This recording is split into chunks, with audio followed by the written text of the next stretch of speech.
ಅಯ್ಯೋ ತುಂಬ ಮಾತಾಡ್ತಾಳೆ.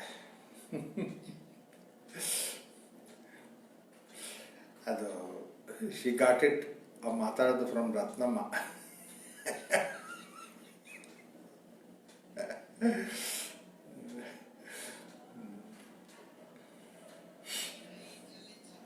ಹೌದು, correct.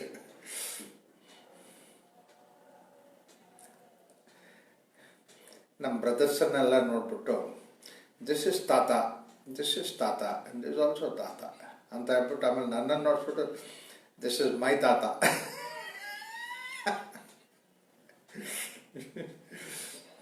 Special, this is my ತಾತ ಅಂತ.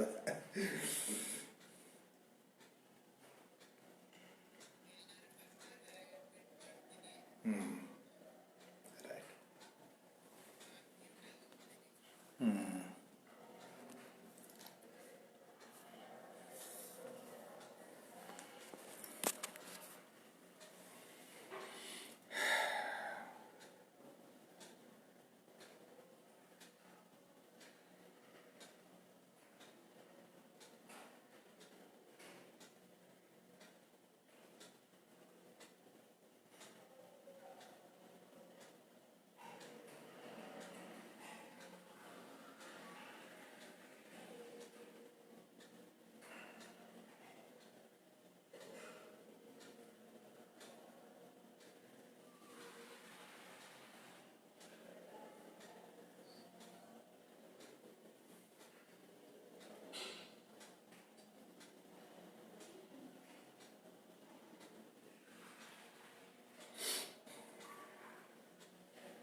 ನಮಸ್ತೆ.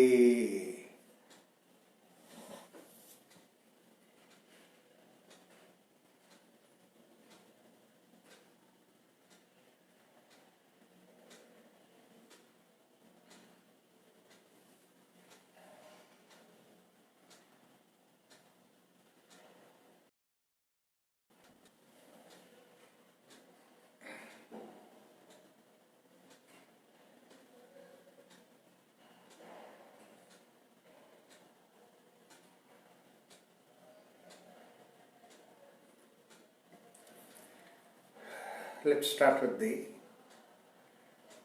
Shanti Mantra. Om Sahana Bhavatu Sahanau Bhunaktu Sahaviryam Karavavahai Tejasvinavadhitamastu ma Vidvishavahai. Om Shanti Shanti Shanti. Namaste to all of you. Welcome for the second session. But let me try to give a kind of a introduction to what we have discussed about last week. That becomes like a background, and then from there we can take it up further. Yoga Sutras of Patanjali is the point of discussion. It is divided into 4 chapters. The first is the Samadhi Pada, second one is the Sadhana Pada, and third is the Vibhuti Pada, and then the last one is the Kaivalya Pada. These 4 parts it is there, out of which first 2 are quite elaborate, and then second and third and fourth are not that long sutras that are there. But anyway, often people consider that which is created by Patanjali, but that's not the way that we should look at it. And also about the time period when he has created all that, there is some dispute about that. Let's not get into all that historical details and all that, but what is more important thing is the way that how that this Patanjali Yoga Sutras have is something which is helpful for us to understand. Now, this Yoga Sutras, Patanjali Yoga Sutras, Sage Patanjali, and also The Sankhya Sutras of Kapila, these are supposed to be the pair of the philosophy. That's why we have what is called as the three different pails, which are supposed to be called as the Shad Darshanas. Darshana means what you see. What you see is supposed to be Darshana. But then what happens is, apart from what we see, there is something what is there hidden behind it. Like the way when the child is born, the birthday of the child, onwards that we say that the child is born. But we know very well that 9 months before the child is born, she was there. The child is there in the mother's womb. And much before that, it was there with culture. So therefore, basically, there is so much of history behind it. Similarly, that when you look at a crude example of the ship, that you see the ship outside as a manifest level, but then there is something which is underneath, which is not seen, the tip of the iceberg that we see. These are all the things that we say. This is what our Indian philosophy always said, that there is what is called as a manifest, and parallelly that there is something behind that which is unmanifest, that is there. So in all the three different systems that they have created, systems of philosophy, they always had this aspect of it. Like for example, Nyaya is something what is seen very clearly outside, and then parallelly for Nyaya there is a complementary thing called as the Vaiseshika. Vaiseshika is something which is hidden behind it, explored into it, and that subserves that strengthens the Nyaya. It's always said that exceptions strengthen the rule. The same way that these two, Nyaya and Vaiseshika, is one pair of observing what is there in the universe. The second way that they have observed what is there in the universe is called as the Purva Mimamsa and Uttara Mimamsa. Uttara Mimamsa is what is manifest, and Purva Mimamsa is what is there behind it. So therefore these two put together becomes like one set of way of understanding the universe. And third that they have given us the Sankhya is what is seen outside, what is the manifest world is divided into Sattva, Rajas, Tamas and Sapta Dhatu, etc., etc. All these things are given in the Sankhya Sutras, Purusha and Prakriti. But then behind that, what is there in the background is supposed to be yoga. So one clearly sees that the yoga is something which is trying to go deep inside. That is the kind of science. Now there is another important idea that we have about the Yoga Sutras is that yoga has always been there in the nature. Right from the beginning of the Upanishads, Vedas, the reference of yoga comes into the picture. And we have in earliest of the Upanishad, Vedas, that is the Atharva Veda, talks about Upanishad, talks about yoga. And also in Bhagavad Gita there is one beautiful reference where the conversation is going on. It's all the text of yoga, Bhagavad Gita, therefore every chapter is a yoga.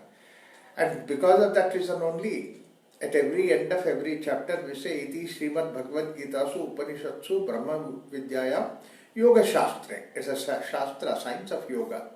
So naturally the whole Bhagavad Gita is depicting about yoga. There, at one point of time when Krishna is explaining to Arjuna, suddenly Arjuna feels wondered. He said, hey Krishna, we spent together, we were together and same Gurukul and everything that we were there. In spite of it, how did you know all these things? When did you learn? Which school did you go to learn about it? For that, Krishna gives a very tricky answer. He says to Arjuna saying that, Imambam vivasvate prahuhu manuvikshvakabe praveet. I have given this knowledge to sun god before even the sun was born. I mean, the idea is not that Krishna was 40-year-old and then how can he give to sun who is eternal, who is there for thousands of years. The idea is that the ideas of yoga have been there before even the creation started. So that means from the divinity itself that ideas of yoga, or in other words, let us not confuse all those things. Yoga is the basic principle. It's like the way that Euclid has not created geometry. all that what Euclid did was that geometry was there all the time. Like for example, minimum distance between the 2 points, when you connect with it becomes a straight line. That is the first law of Euclid, which has always been there. He put it in the form of a law. The same way, Patanjali has given in the form of a law principles, whatever that has existed all the time. Our mind is there all the time, and mind has various levels of existence that is there all the time. Sleep is there all the time. So these are the same thing which Patanjali included in that. There are two advantages because of writing a book of this particular nature comes. One is that mystification goes away. How it happened, how did you go to sleep, what is sleep? There is no mystification in that. Very clearly Patanjali defines about that. Mystification goes away. Second thing is it can become universal application. That means to say, whatever that I experience, I present in the form of sutras is the same as what you experience in sutras. What Patanjali has given applied for 10,000 years back, 5,000 years back, 1,000 years back, but even today and later also it can be applied. That's why it is called as sutras. In fact, the very definition of sutra is that whatever that basic principle is there, put in the form of least ambiguous way that you present it. And that is what sutra is defined as alpaksharam. That means very few words. Alpaksharam. Asandigdham. Absolutely no ambiguity in that. Saravat. It gives the essence. Vishvato mukham. That means it can be applied everywhere. That means what can be applied to me, applied to you. What Patanjali said, it's only for some sages it's available. No. A man, everybody can really get into that. This is what is the idea. It's not like the way that the student comes back home, a little kid in the first standard maybe comes back home. I could not answer the answer paper correctly. He said, why, what happened, mother asked? She says that my teacher only taught the apple math, not the orange math. Whereas in the exam there was then 4 oranges plus 6 oranges, how many it is? I couldn't answer it because I don't know about apple, I know only about apple, not orange. And when it is given 2 plus 2 is 4, it is applicable universally. The same way, Chitta Vritti Nirodha, when he talks about it, must be applicable universally. That's the beauty of it. Now what happens is that this is, sutra means actually the thread. So if you take a garland, there is a thread that is there which binds all the flowers together. Flower comes and goes. Today is there, tomorrow it is gone, but then on the same thread that you can really wind next set of flowers, fresh flowers. The same way that these sutras are available all the time. Sutras do not change, they become like the background.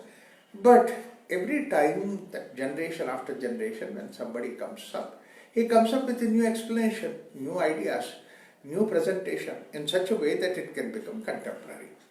Like for example, Sayana has given the explanation of Patanjali Sutras, say 1,000 years ago. Yes, that was applicable at that time.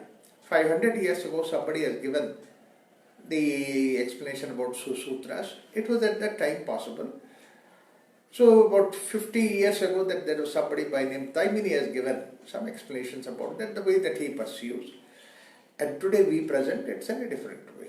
Similarly, it also depends upon various places. Like for example, with an Indian background, with an ideas of India that I presented, maybe become applicable to Indians.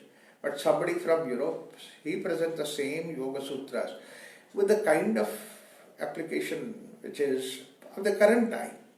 So it's always acceptable that way, as long as that we don't destroy the original sutra behind it. So this is the beautiful universal aspect of Yoga Sutras. We have this way of creation. Right from the beginning we have Brahma Sutras, we have Yoga Sutras, we have Bhakti Sutra. Even Bhagavad Gita, they call it as sutras only. That means to say the ideas that are there can be reinterpreted. That's the reason why. There's a very beautiful thing about this culture is that in this culture that we can reinterpret any number of times any texts that are there. And the validity of the interpretation is that how long it will be giving the right kind of solace to the people.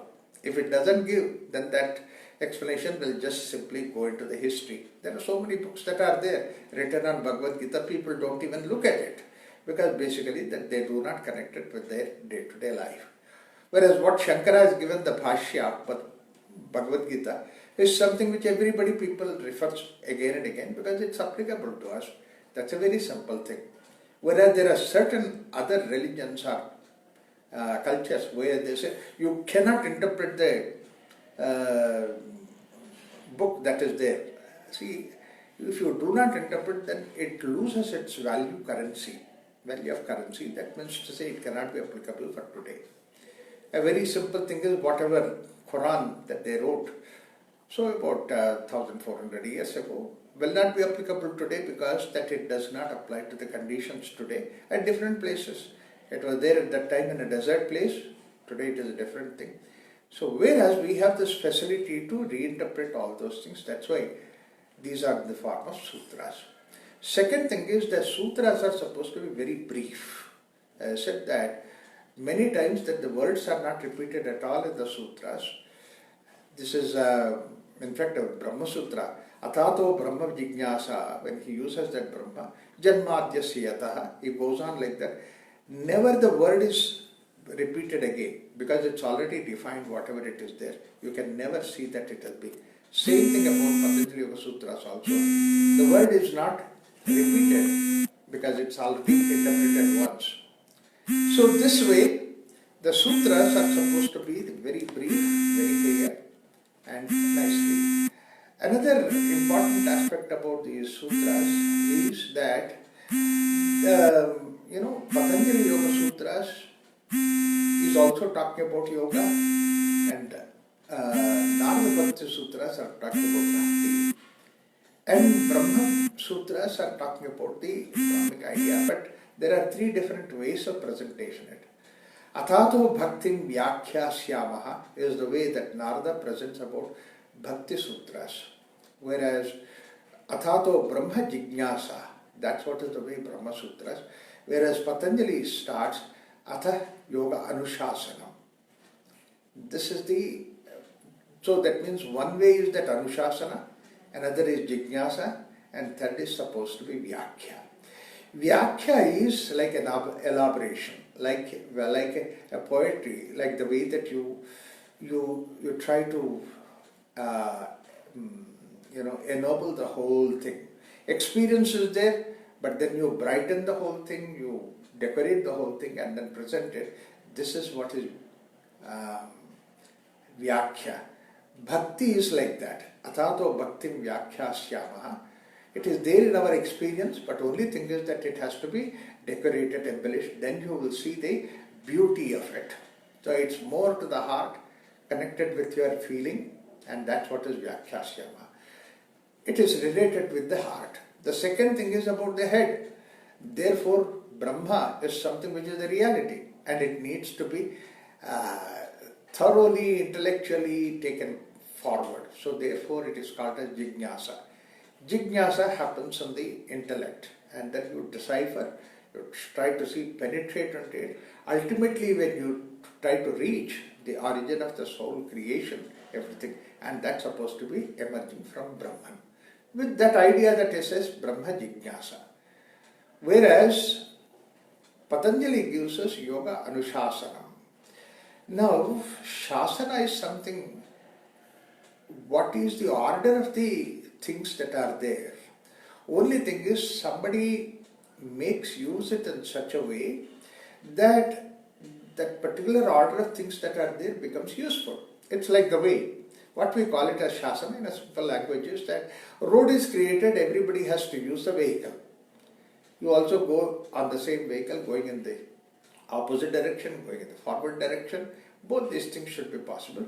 But then if you do that way, unless until that we have a particular rule, then it makes it useless simple.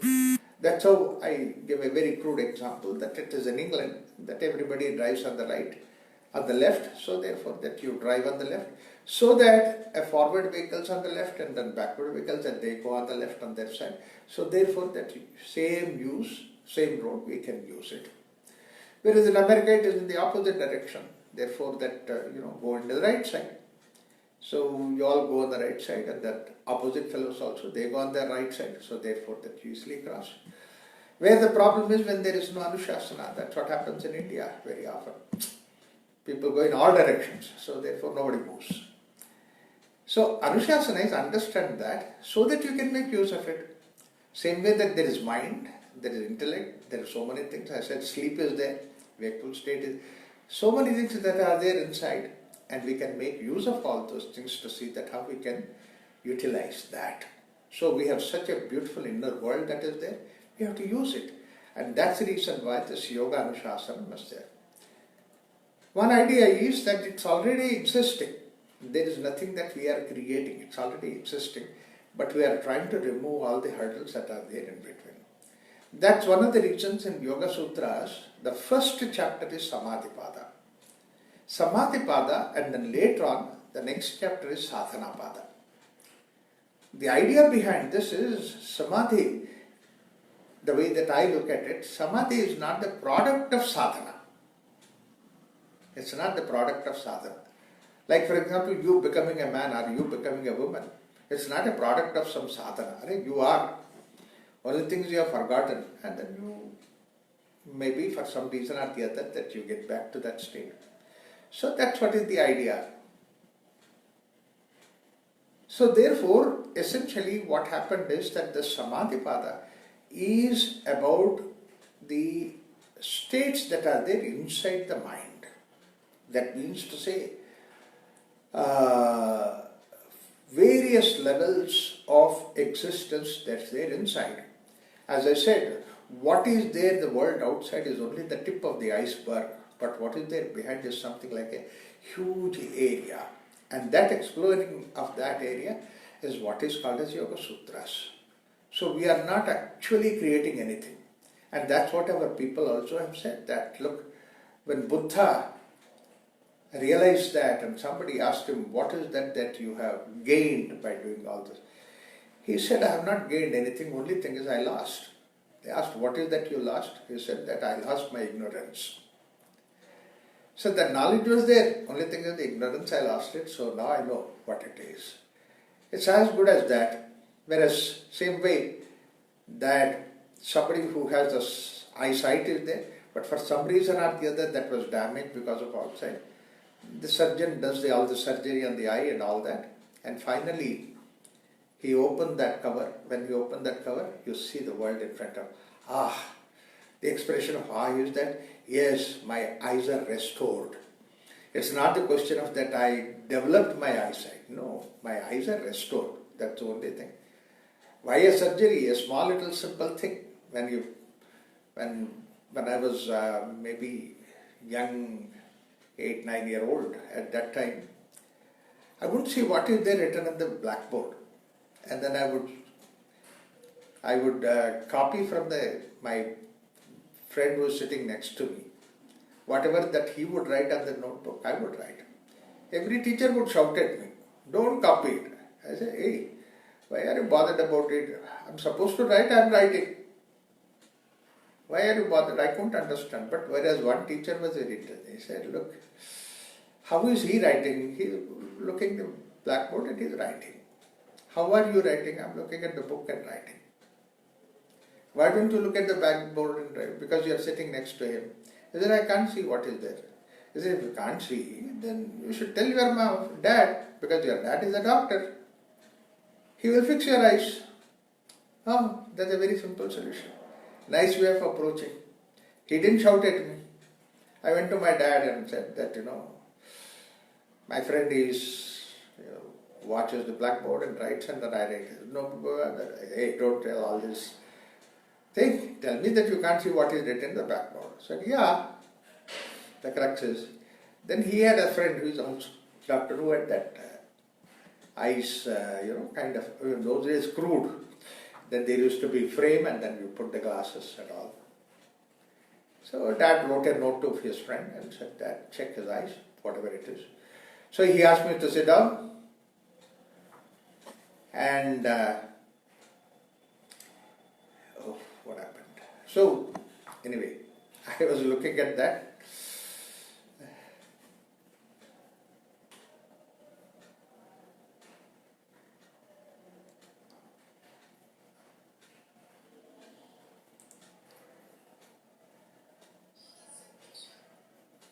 Yeah,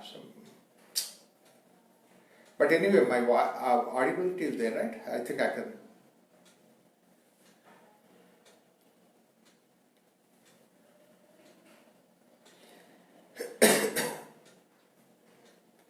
Okay, I think now I'm restored. So then he made me to sit down and kept a chart in front of me and said that what is there? Close your left eye, open the right eye. I read the whole chart. He said now close the right eye, open the left eye, read the chart. I read the whole chart. Oh, very good. He was writing the report. Probably he was writing report. As a little kid, I didn't know about what is that. Report, while he is writing that, I told him, Uncle, I can close both the eyes and read it. He said, show me. I said, I closed both the eyes and read the whole chart. He said, how did you read? I said, look, my father is a doctor. He has a chain chart. I memorized the whole thing. Hey, you cheated me. Said, no, I told you. Then he put another chart, letter E, in this direction, that direction. Nothing I could read. Then he fixed the glasses. And when the glasses are there, then I could see the world. It's not that he gave me the eyes by my side. That day it was such an exciting thing. I was wearing those glasses and walking on the street, all the cinema posters. Hero looks different from heroine. That was the first time my revelation, Eureka. All that was beautiful. So the same way, what Patanjali gives us, this various states of mind that is there inside, by going through the practices that we unravel. That's what is the sadhana. Sadhana is not going to give us the samadhi states. We have the samadhi states within us. Holy thing is something which is hiding. We unravel that. That is how basically the sadhana pada will come next to samadhi pada. But then in the process of gaining that, there are so many other things which will happen to us. Because whatever that we have is the same thing about the creation outside. So in the creation, when we get that, then that is the place where basically that we have various excitement takes place, and that excitement is the way that he has presented in the path of Vibhuti Pada. Vibhuti is not actually, some people call it as a miracle. There is nothing miracle, because any science that is given by the Indian saints is not disrespecting the nature that is there outside. Whatever it is there in the nature is presented in front of us, Vibhuti Pada. But then it can be distracting. So therefore he gives us the last one, which is called as the Kaivalya Pada. That's what is the purpose of ultimately reaching yourself. Now this is what is the basic scheme of things in the 4 chapters of Patanjali Yoga Sutra. 194 sutras are there, divided into 4 chapters. So Atha Yoga Anushasanam gives us the basic idea of what is this yoga that is there. Now let us look into this Anushasana. Now the idea is Atha Yoga Anushasanam. The Atha means therefore. Now let us start. It means as if it is something, a continuation of previous text that was there. It was not the beginning of a text. It looks like it's a baby. We never start any text with saying therefore we start like that. But here it looks like therefore we start.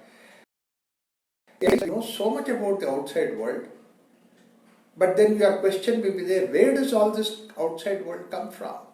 So there is something which is hidden. Probably a simple hint you might have when the author must have gotten is that, everything is pitch dark, nothing is there. But when sun rises, suddenly like everything comes up. The buildings come up, trees come up, everything comes up just because sunlight has come. Sunlight has not created all those things. It has just opened itself for all those things that are there. So all that what you see the world outside in the form of Sankhya, there's all the three gunas are there and the various aspects that are there. Where are they, all these things coming from? They come from the deep inside. Unhidden portion of it, from that manifestation comes.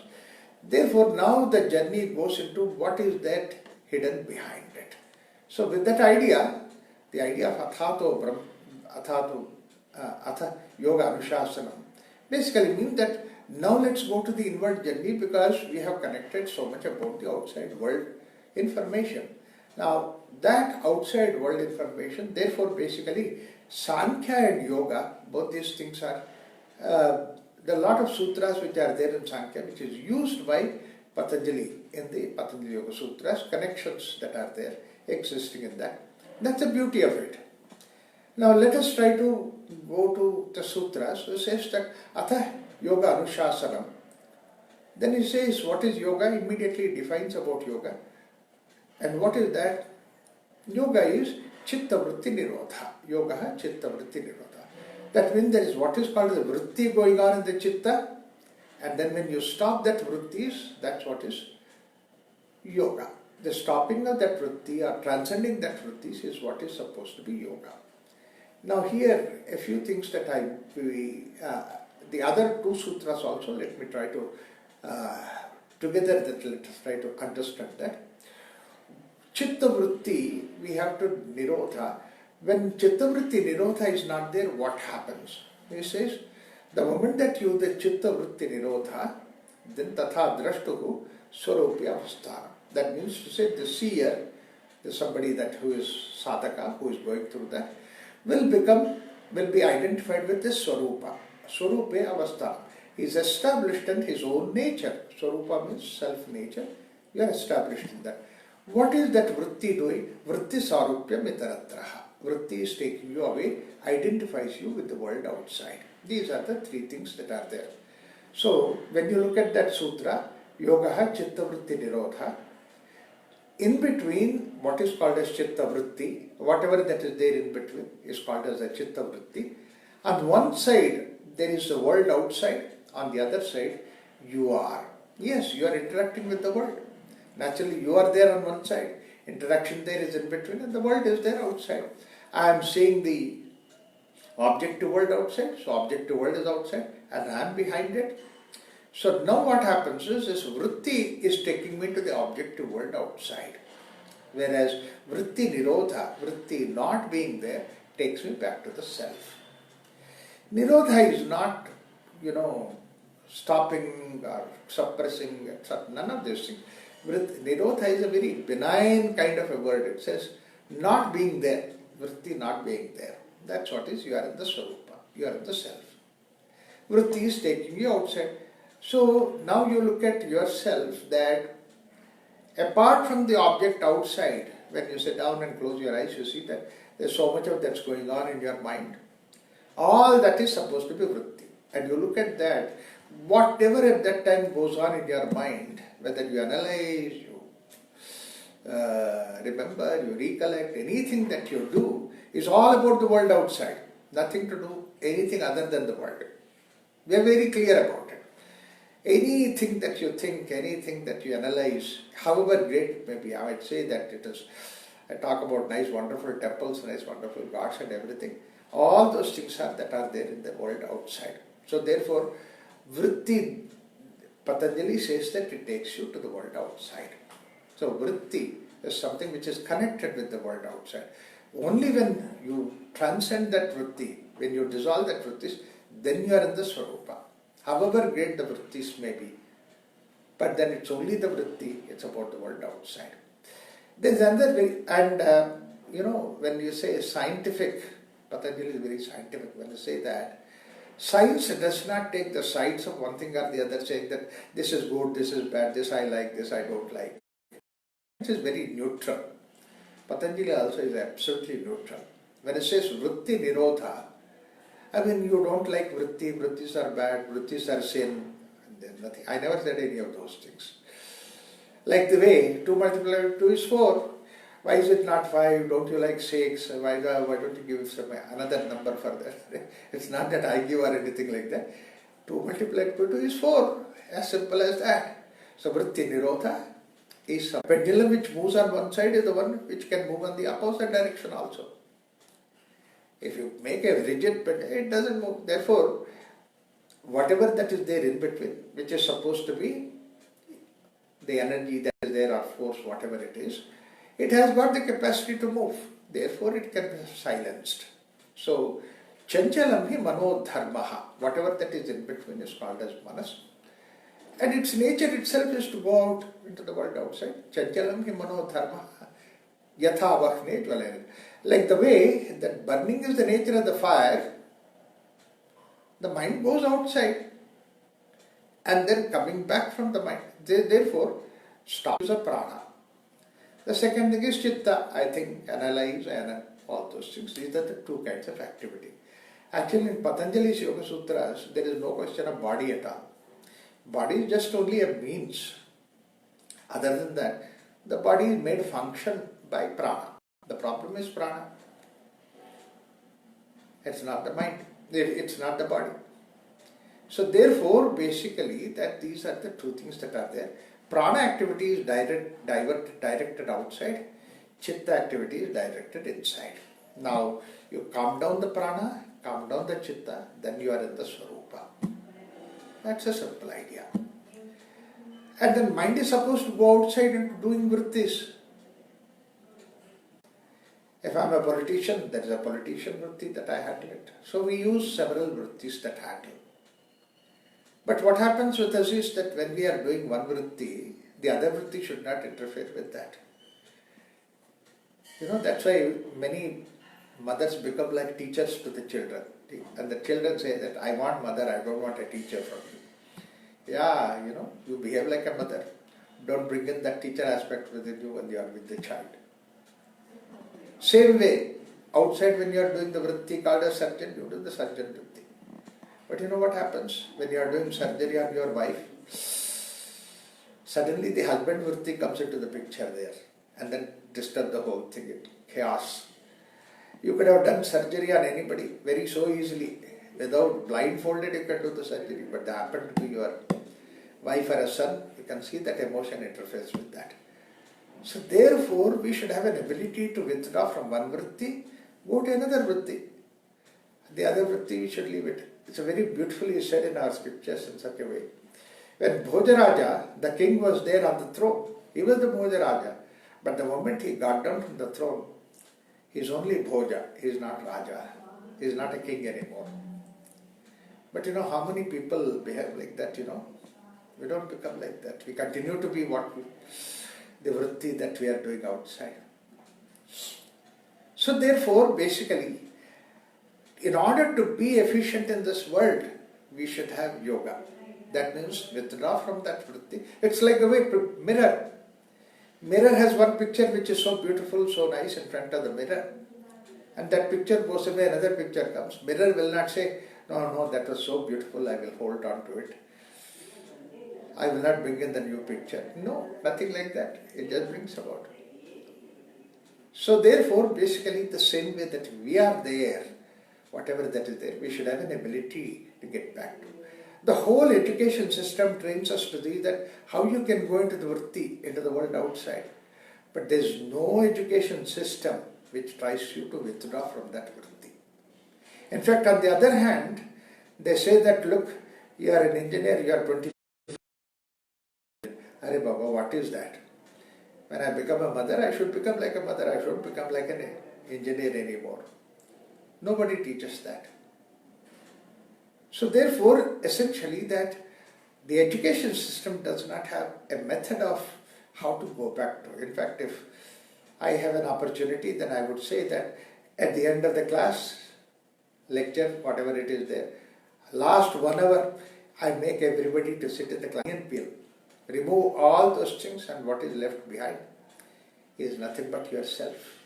And that self is nothing. So that removing is what is basically the way that we do it, Swarupa. But then vritti sarupya metaratra. Like the way that there are several peels, the same way. That vritti sarupya metaratra, vritti also became in several, repetitive ways that you become. Over a period of time it becomes Swarupa. It is like the way In the beginning, that whatever the world outside that you just come across, it's only that your incident that means it happened. But then second time, third time it happens, slowly what happens, it becomes like our memory. I see a face first time, new, fresh. But then second time when I see, oh, there's a face I already have seen. Third time, fourth time. So that means to say I have become familiar. So first I go near to that, what is called as samipya. That means I go near to it and then I become familiar. Then what happens is that, oh, I'm expecting that person to come, but he has not yet come. Now that becomes like I am associated with that. I became habituated to that. That's what is sayujya. So slowly now it is becoming. But after one time, it is not only samipya, sayujya, but one thing I totally surrendered to, that's when it becomes sarupya. Like, cup of coffee in the morning. Get up in the morning, first thing is that you need a cup of coffee. It became a habit. When it becomes habit, you look for it, That's what happens to people who come to our center Prashanti here. In the evening they come, and then evening they look at the whole place, beautiful natural surroundings and everything is very happy. They see heaven and the earth, all that. And the real thing comes up when they get up next morning. First thing they ask is, where is coffee? I said, no, we don't serve coffee or tea. Wow, we didn't know that. Yeah, you didn't know that, that's all. We didn't also tell you. Then you are habituated. That means that you look for it, without which you feel uncomfortable. Like that, lot of the world outside we have stored in us, so much that we identified with that, we forgot about ourselves. That's what is sarupyam. Vritti sarupyam itaratraha. Many people do not even accept that they have what is called as consciousness or a soul as the background, which they are. Whereas look at the children, they're always blissful. For them, body comes only when they go to the body level. Otherwise, when they are hungry, they come to the body level. Otherwise, they don't have that identification with the body. Whereas we have become so much of sarupya with the body, my body, even the outside, my house, my car, my this, my that becomes sarupya. That's what is me. My ego, my values, my idea, that becomes sarupa. So, how many ways that it can become sarupa? Vritti sarupya vitaratraha.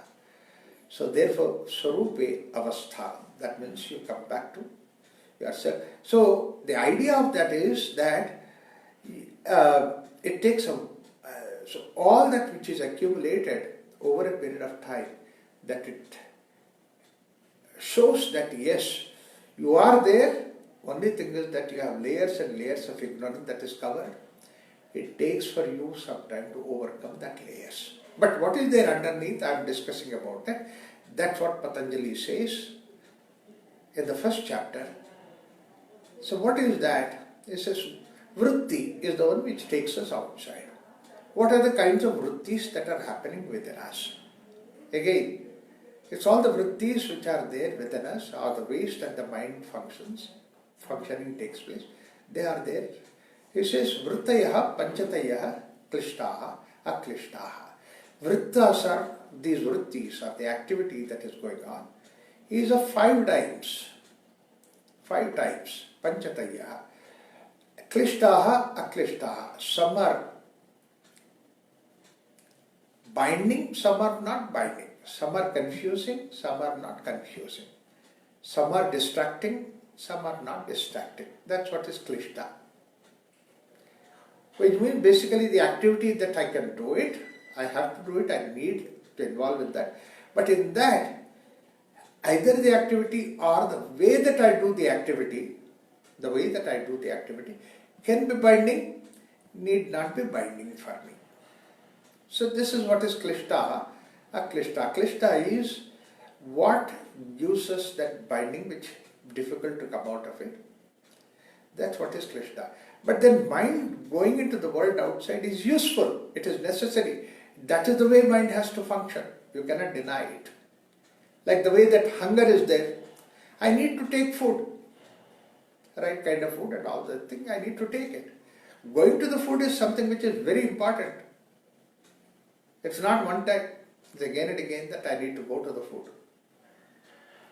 At least 2 times a day, 3 times a day. Or privileged people, 4 5 times also they can go. But that's a different issue. But what happens is that what you go outside to the food, you can also create that food which can be binding, which need not be binding. And that's what is the way that the culture has given. The kind of diet they are given is something which does not bind you. Bind you means that, yes, I've taken food that next 5 6 hours that I'm not hungry. 10 hours maybe.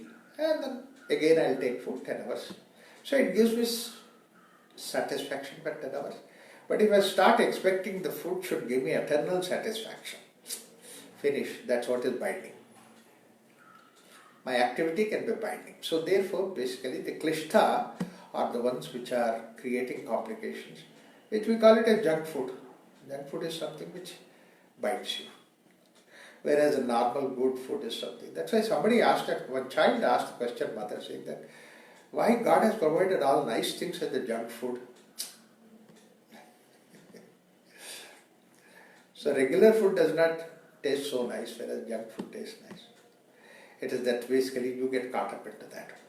So klishtaha, aklishta. Klishta means what is becoming the binding, and aklishta is something. It's like the way that, when you see the, it's a rope or a thread, when you take it, the very purpose of a thread is to provide a knot and join 2 things together. That's what is the same purpose, bringing together 2 things. That's why I provide thread and then you try to bind it. But many times the very knot that forms at the thread becomes so knotty, it will not give you freedom. It will not give you freedom. It takes away your freedom. And that's what is supposed to be klishta vritti, aklishta vritti. Your own involvement for the world outside, generally what happens, that's what is the thing. Marriage is supposed to give you freedom, lot of things, but that can be a big bondage. I don't know why I got married, kind of things. Klishtaha and klishtaha. But then this klishta, aklishta can be in all these 5 different areas of activity. Vritti, which is what is pramana, viparya, vikalpa, nidra, smriti. Pramana is that what is exactly is there. I see it. My eyes are there, object is there in front. The function of the eye is to see, the function of ear is to hear. Therefore, what I see, what I hear, it is that which is pramana. And pramana is that where, right, is there in front. So, I am the proof for that. I am the proof for that. Yeah, I heard that sound. I heard a vehicle coming. I heard somebody talking. It's very interesting, how deep that pramana can be there. Just to share a small little example. I have my good friend who is there in Saginaw, Dr. Gadam. Many of you met him. He was my schoolmate. But then, after that he went to college, medical college, I went to engineering college, and those days, no way to connect each other. So I totally lost his connection. He lost my connection. For almost like 35, 40 years, we never met each other. After that, one day, it so happened and I'm from Andhra, he is from different place in Andhra, and there's no way that we could connect with each other. No way, no chance. Such a thing, one day I was in, I was in a hurry to go to Calcutta, and then before that I just wanted to visit my friend's daughter was getting married, so I just went there because they were all eagerly waiting. I went there, I just said hello to them. 5 minutes, I said I have to go to the airport, rush to the airport, so therefore I have no time even to take some snack or something like that. Wished everybody, I was going out, At that time, marriage houses, that there are so many groups, they are all talking. There's so much of noise.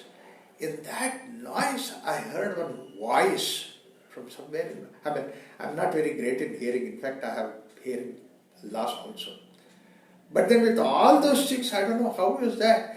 So one corner, somebody was talking, and the way that he was talking, his voice or something that, it shook me so much that so loud I said in that marriage hall that, "Hey, Ramakrishna." I said so loud that it reached him. And that fellow from that corner, he shouted, "Raghuram," like that. When he shouted Raghuram, everybody became alarmed. What happened? Suddenly we see each other. My God. What a deep impression that created, that was pramana. You can't think of an excitement, at that point of time.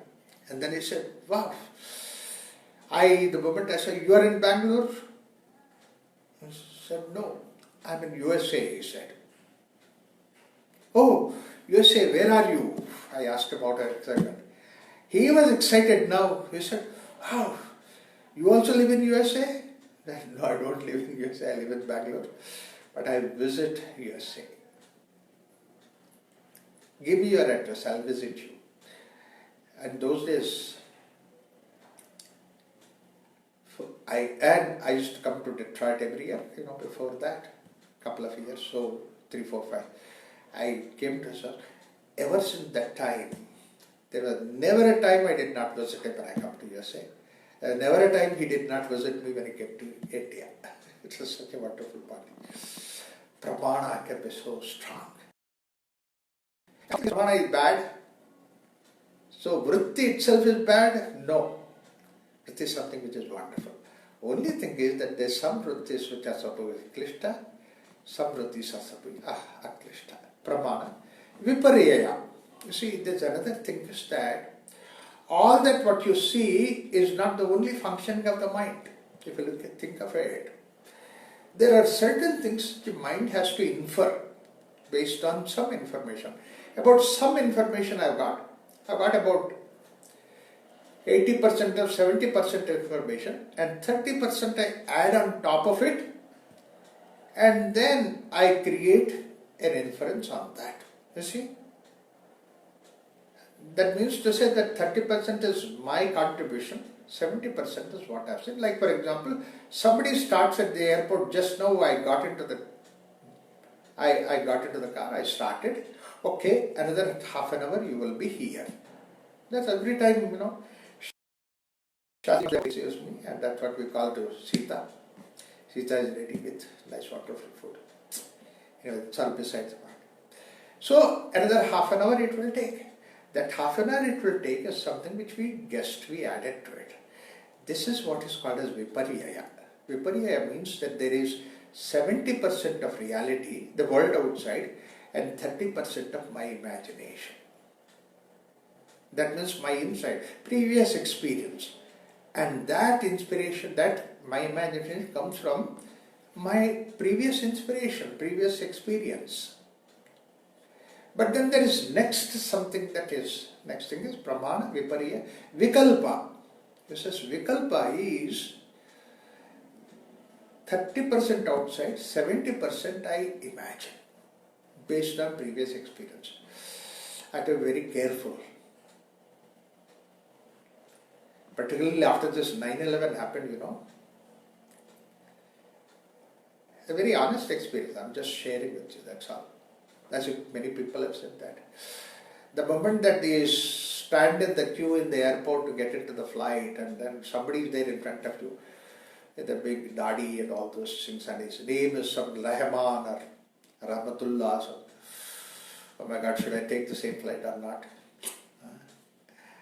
See, that means actually the outside is only 30%, but 70% is your imagination. When I said that, the role of the amount of error also can increase. The amount of error increases.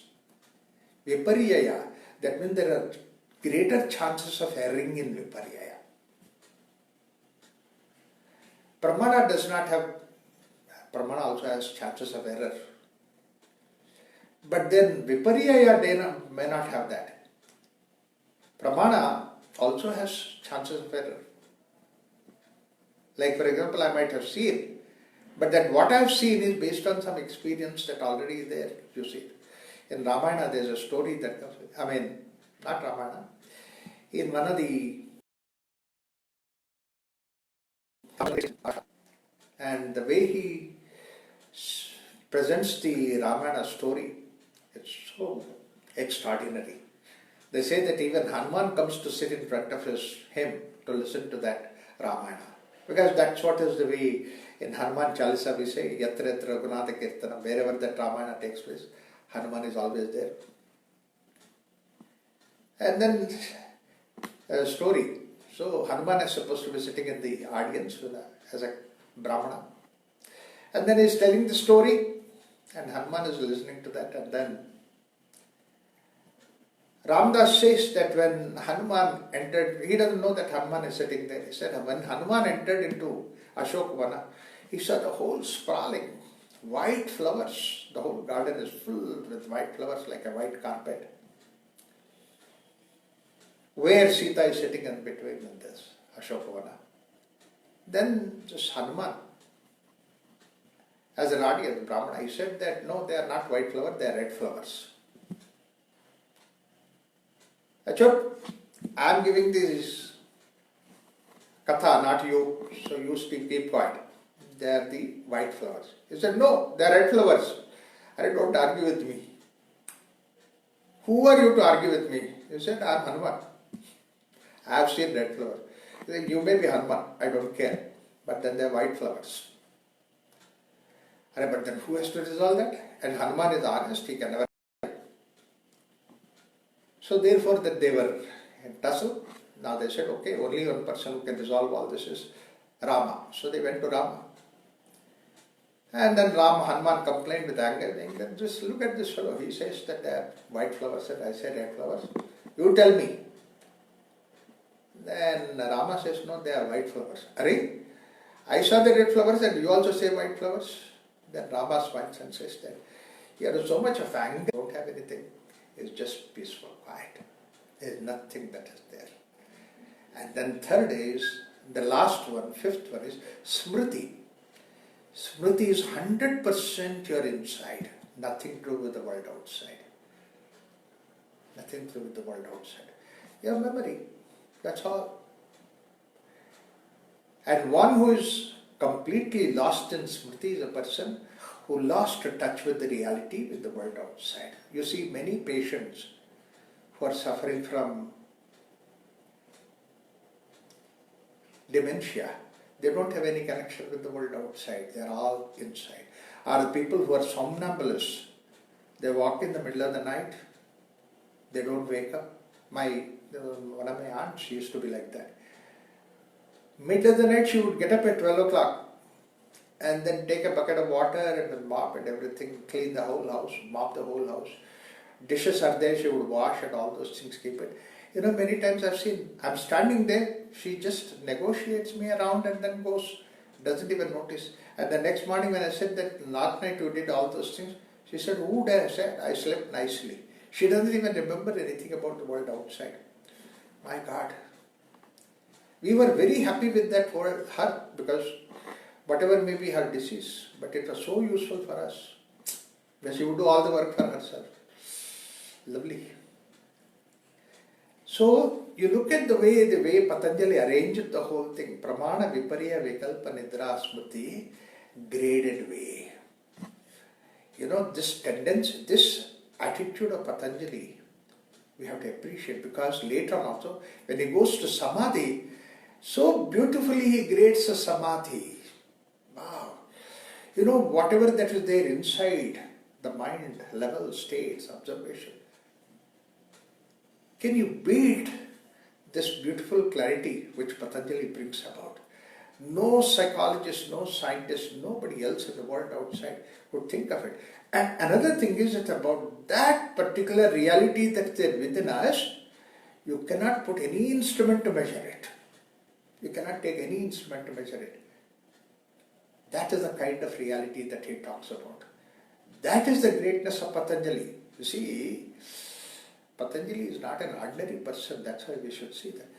Not only that he pursues that, but the clarity with which he works about the inside world, you cannot improve. But only thing is, as we said that Patanjali puts, you follow the principle, then you understand this. See, that is what is Anushasana. Anushasana is you follow the line, therefore you get all these things.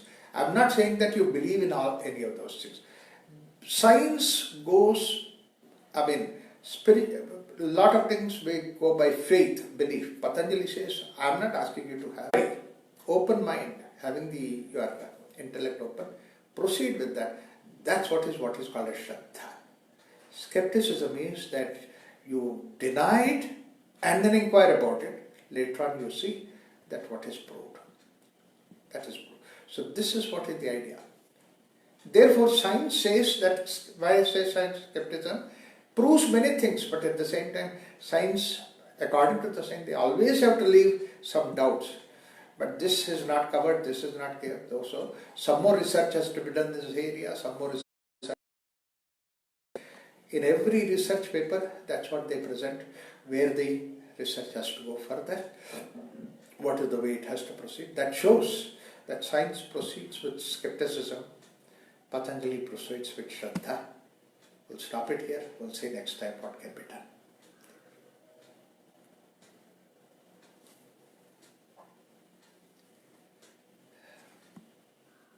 So anybody has any question? Couple of questions.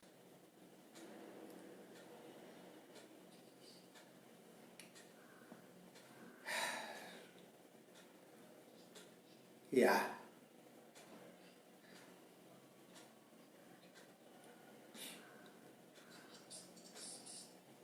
Vritti is normal activity. There are certain activities which become complex.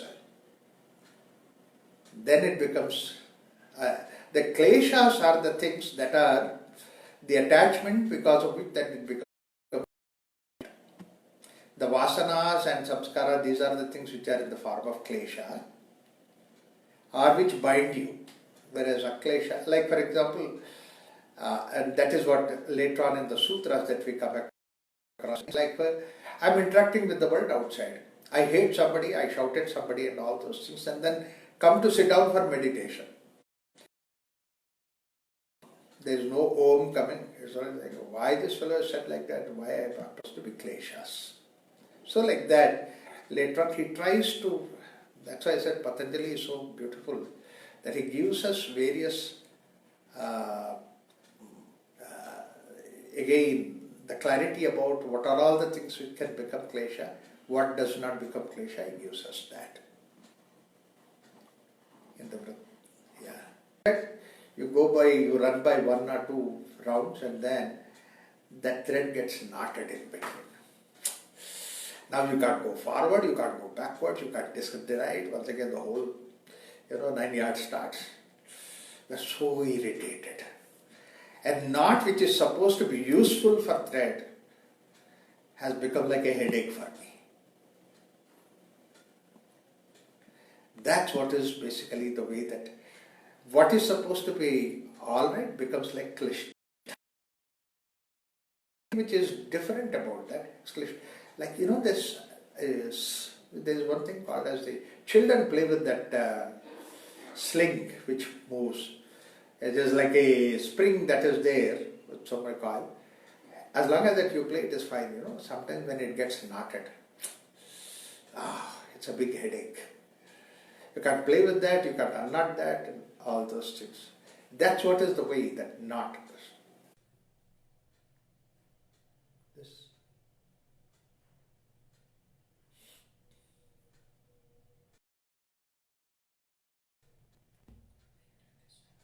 Yeah. Om Shanti Shanti Shanti. Thank you. Thank you, you all. Yeah. So next Vinod, nice to see you. From California. Yeah, it's very nice. And Ashwati was also. Yeah, from California. Good. Yes, Ashwati is come there on the platform. Namaste. Wow. So, thank you so much, everybody. Bye. Thank you. Good night to all of you.